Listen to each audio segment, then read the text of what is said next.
Belgium. In this small country lies a dream of sweetness that has enchanted the world. On the cobblestones of Brussels, the shop windows are lined with chocolates shining like jewels, each bite capable of bringing happiness. And yet, when we look closer at this sweetness, we encounter a question. What lies hidden behind it? That is indeed a vital question. Behind Belgian chocolate stands a history, the era of the Congo Free State, from the late 19th to early 20th century. Chocolate brings joy and delight, and yet its shadow carries a deep bitterness. Yes. Under King Leopold II, the Congo Free State was ruled as his private colony. Rubber and cacao were extracted through brutal forced labor imposed on local people.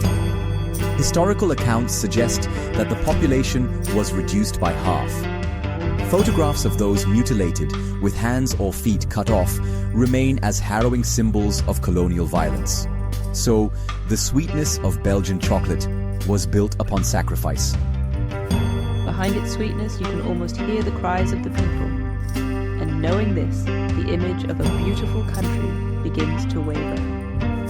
That is why, for us today, chocolate is no longer just a luxury good. It contains within it an opportunity, an invitation to confront history. Belgium is not only about chocolate. The country itself carries boundaries within. Exactly. Belgium is a trilingual state, French, Dutch, and a small German-speaking community. These linguistic differences are also cultural and political ones, dividing society over time. In fact, politics is organized by language communities, and the federal structure is carefully balanced as a system of coexistence. And Brussels, the capital, hosts the headquarters of the European Union. It is a city where multiple languages, cultures, and nationalities converge, an experimental ground for European integration. A nation with dividing lines drawn within, and yet it chooses to live together. It echoes the memory of Germany, a country that once tore down its wall. Indeed. Belgium is a country that assumes boundaries as part of its very nature, and in that sense, it represents a microcosm of Europe's future. And now, chocolate is becoming more than sweetness. It is turning into an act of choosing the future. Yes. Today, Belgium's chocolate industry is advancing fair trade and sustainable sourcing.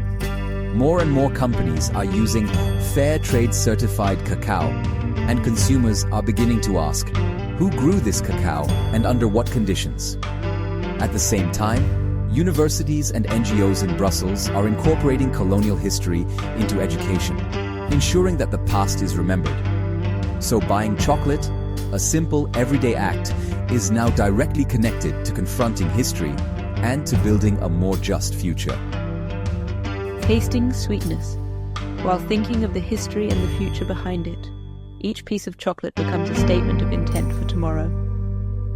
Belgium is a small nation, yet it carries both sweetness and bitterness, embracing boundaries and striving for coexistence. And in this way, Belgium becomes a mirror for Europe's future, carrying the weight of history while building wisdom for coexistence. This is the path toward crossing boundaries and living together. The cultural depth of France, the memory of the war in Germany, and in Belgium, the challenge of coexistence within boundaries. Europe still asks us this question: how do we cross boundaries and how do we live together?